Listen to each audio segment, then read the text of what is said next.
So hello ladies and gentleman, welcome to the new episode of shark tank series.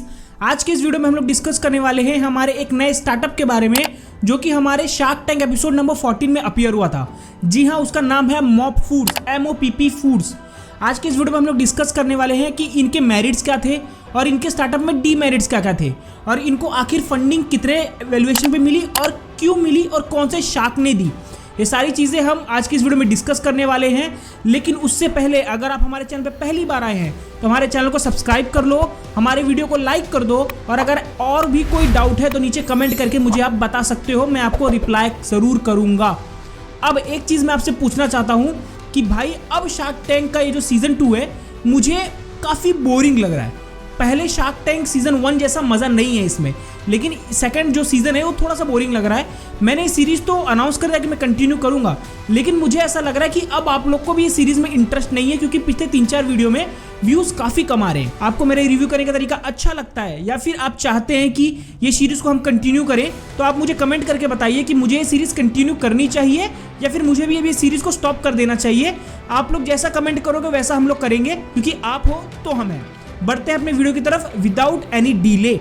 चलो, आज का startup जिसे हम लोगों ने पिक किया है उसका नाम है मॉप फूड्स। ये शार्क टैंक इंडिया सीजन 2 में एपिसोड नंबर 14 में अपीयर हुआ था। अगर इनके नाम की बात की जाए तो इनका नाम थोड़ा सा अलग है, जो कि नमिता थापर ने भी बोला कि आपको अपना नाम चेंज करना चाहिए। क्यों? क्योंकि मॉप्स का मतलब होता है झाड़ू और फूड का मतलब होता है खाना। अब ये दोनों से कोई इमेजिनेशन नहीं बन रही कि ये कौन सा बिजनेस है या फिर ये ब्रांड क्या करता है, क्योंकि नॉर्मली जो नाम होता है वो नाम से समझ में आ जाना चाहिए कि सामने वाली कंपनी क्या सर्विस देती है। तो इनका नाम थोड़ा सा कंफ्यूजिंग है, थोड़ा सा यूनिक है। मेरा भी सजेशन है कि इन लोग को अपना नाम चेंज करना चाहिए। लेकिन जब आप MOPP मॉप का पूरा फुल फॉर्म देखते हो तो उसका है mad over paratha and pakora. तो ये इनका फुल फॉर्म है। तो अब समझ में आ रहा है कि ये लोग पराठा और पकोड़ा बेचने वाली कंपनी है, बेचने वाला रेस्टोरेंट है। तो फुल फॉर्म का कुछ करो, कंपनी का नाम कुछ चेंज करो जिससे समझ में आए कि ये कंपनी क्या करती है। तो ये था सबसे पहला सजेशन जो नमिता थापर ने भी दिया था कि और अमन गुप्ता ने भी, कि आपको अपना कंपनी का नाम चेंज करने के बारे में सोचना चाहिए। स्टार्ट करते हैं कंपनी के डिटेल्स के बारे में। तो कंपनी के बेसिकली 2 फाउंडर्स हैं, गौरव गुप्ता एंड गीतिका गुप्ता। ये रियल लाइफ में हस्बैंड वाइफ है, मतलब कि कपल है। अगर इनके प्रोडक्ट की बात की जाए तो ये लोग बेसिकली क्लाउड किचन सर्विसेज में अपने 3 ब्रांड चलाते हैं। अब एक क्लाउड किचन सर्विसेज क्या होता है? इसमें क्या होता है क्लाउड किचन सर्विसेज में कि आप एक जगह लेते हो, एक किचन लेते हो भाड़े पे या फिर खुद का खरीदते हो, और उसके अंदर आप खाना बनाते हो और आप उनको पार्सल करके लोगों को सेंड करते हो जो आपको ऑर्डर लेते हैं। और आपको ऑर्डर कहाँ से मिलता है? जोमेटो और स्विगी से आपको ऑर्डर मिलता है, और आपके खुद के वेबसाइट में आपको ऑर्डर मिलता है। आप यहाँ पे सिर्फ बनाते हो, पैक करते हो और डिलीवर कर देते हो उनके घर पे। आप वहाँ पे बैठ के खाना अलाउड नहीं होता, इसको क्लाउड किचन सर्विसेज कहते हैं। तो ये लोग बेसिकली क्लाउड किचन सर्विसेज में हमें 3 ब्रांड चलाते हैं। सबसे पहला ब्रांड है मॉप फूड्स ऑब्वियसली, जो कि पराठा और पकोड़ा बेचता है। सेकंड इन लोग का जो ब्रांड है वो उसका नाम है मिली मतलब कि ये जो डेली मील्स होते हैं ये बेचते हैं। और थर्ड इनका है मैड ओवर करीज, ये जो नॉर्थ इंडियन में जो करी बनते हैं उसके लिए इन लोग ने ये ब्रांड चालू किया। तो बेसिकली ये लोग 3 ब्रांड चलाते हैं। अगर इनकी सेल्स की बात की जाए तो इन लोग ने अभी तक लगभग 3.5 लाख लोगों को अपना कस्टमर बनाया है, मतलब अपने फूड्स डिलीवर किए हैं। और ये लोग के मैक्सिमम ऑर्डर जोमेटो और स्विगी जैसे प्लेटफॉर्म से ही आते हैं। अगर इनकी आज वैल्यूएशन की बात की जाए तो ये लोग 75 लाख रुपीस रेस करने आए थे for 2.25% exchange of the company, जिसका मतलब इनकी कंपनी की वैल्यूएशन इन लोग ने 33 करोड़ लगाई थी। लेकिन जो इनको फाइनल ऑफर मिलता है वो इनको अमित जैन से मिलता है। अमित जैन 75 लाख रुपये इन्वेस्ट तो करते हैं, लेकिन not for 2.25% of the equity, बल्कि 5% इक्विटी लेते हैं, जो कि इनकी कंपनी के वैल्यूएशन को सीधा 15 करोड़ ला के रख देता है, मतलब कि इनकी आज वैल्यूएशन से हाफ। अब यहाँ पे मुझे एक चीज़ समझी नहीं कि जब ये लोग शार्क टैंक में फंडिंग मांगने आए थे, जिसमें इन लोग ने अपने कंपनी की वैल्यूएशन 33 करोड़ रखी थी, तो उसमें ये लोग ने मेंशन किया था कि हम लोग 2 महीना पहले ही पिछला राउंड रेस कर चुके हैं, जिसमें हम लोग ने 22 करोड़ की वैल्यूएशन पे एक राउंड रेस किया था। तो ये तो समझ में आ गया कि 22 करोड़ की इनकी पहले वैल्यूएशन हो चुकी है, तो उससे कम वैल्यूएशन तो नहीं होनी चाहिए। लेकिन फिर इन लोगों ने शार्क टैंक में 15 करोड़ की वैल्यूएशन पे फंडिंग क्यों उठाई? अपने कंपनी को डी राउंड क्यों किया? राइट, डी वैल्यू क्यों किया? कुछ समझ में नहीं आ रहा मेरे को, ये डाउन राउंड उठाने का क्या रीजन था? आपको नहीं लेना चाहिए था भाई यहाँ पे फंडिंग। अगर आपको आपके आज वैल्यूएशन में फंडिंग नहीं मिल रही थी, एटलीस्ट आपको 22 करोड़ की वैल्यूएशन पे फंडिंग लेनी चाहिए थी। इन लोगों ने अपना डाउन राउंड क्यों रेस किया? कोई रीजन नहीं है। अब बहुत लोग मुझे बोलते हैं कि भाई शार्क्स अपना एक वैल्यू लेके आते हैं। भाई कोई वैल्यू नहीं लेके आते, इनके खुद के कंपनी के लगे पड़े। सारा लेंस कार्ड अभी तक अपना एबिटा ढूंढने में लगी है कि किसी तरीके से प्रॉफिटेबल हो जाए, लॉस पे ऑपरेट कर रही है। शुगर कॉस्मेटिक प्रॉफिटेबल है, प्रॉफिट कमा रहे, कितना प्रॉफिट कमा रहे? साला इक्का दुक्का।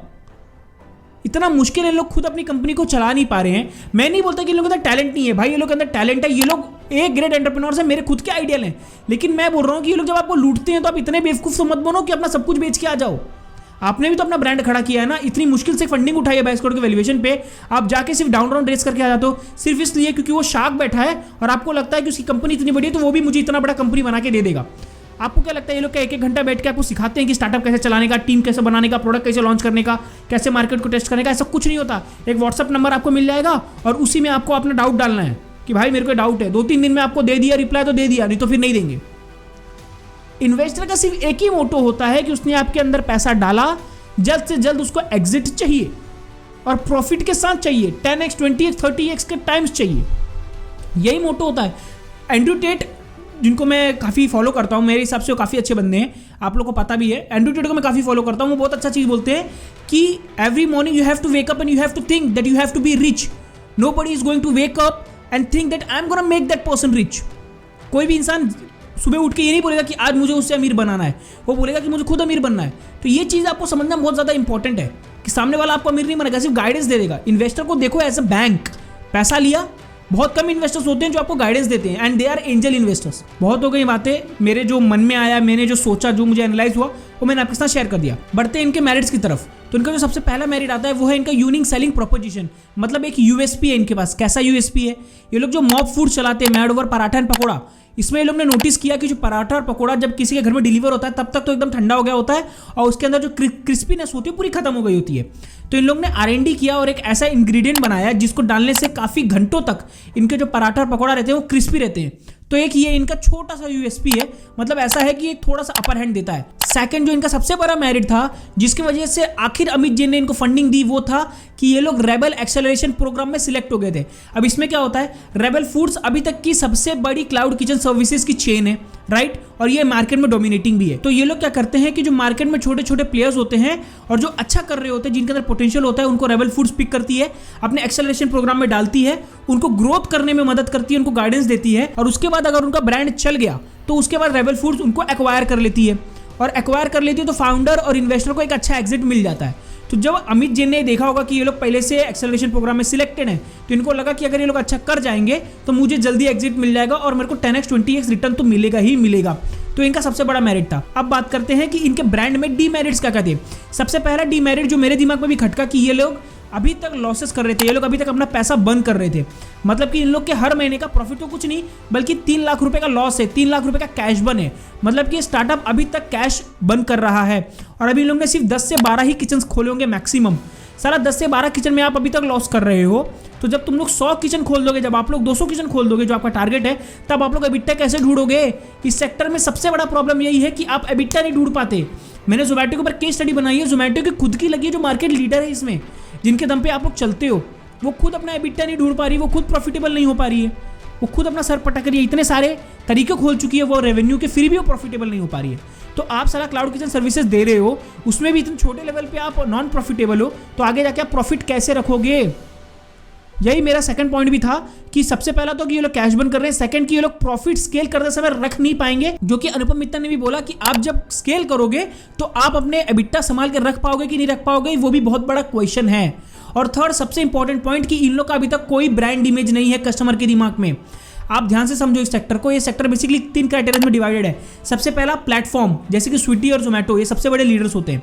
सेकंड आता है ब्रांड्स, जो कि आपको बड़े बड़े ब्रांड्स देते हैं, जो खाना बना के आपको सर्व करते हैं।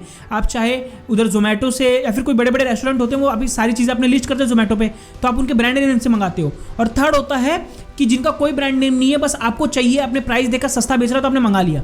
अभी ये लोग थर्ड लेवल वाले कैटेगरी में, एटलीस्ट इनको सेकंड कैटेगरी में आना चाहिए, क्योंकि जब ये लोग स्केल कर लेंगे तब लोगों के दिमाग में एक इमेज होनी चाहिए कि मुझे मॉब फूड से ही पराठा और पकौड़ा मंगाना है, तभी वो आपके पास आएंगे, तभी आप प्रॉफिट कर पाओगे।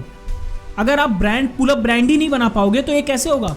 तो बेसिकली आपको एक पुल अप ब्रांड बनाना है, लेकिन इन लोग पुल अप ब्रांड नहीं बना रहे, बल्कि ये लोग ऐसी भीड़ भाड़ में चल रहे हैं। तो इन लोग के लिए ब्रांड बनाना ही बहुत बड़ा टास्क होगा। अगर ये लोग ये चीज़ अच्छे से कर पाते हैं तो इनकी कंपनी सस्टेन कर जाएगी, प्रॉफिटेबल हो पाएगी।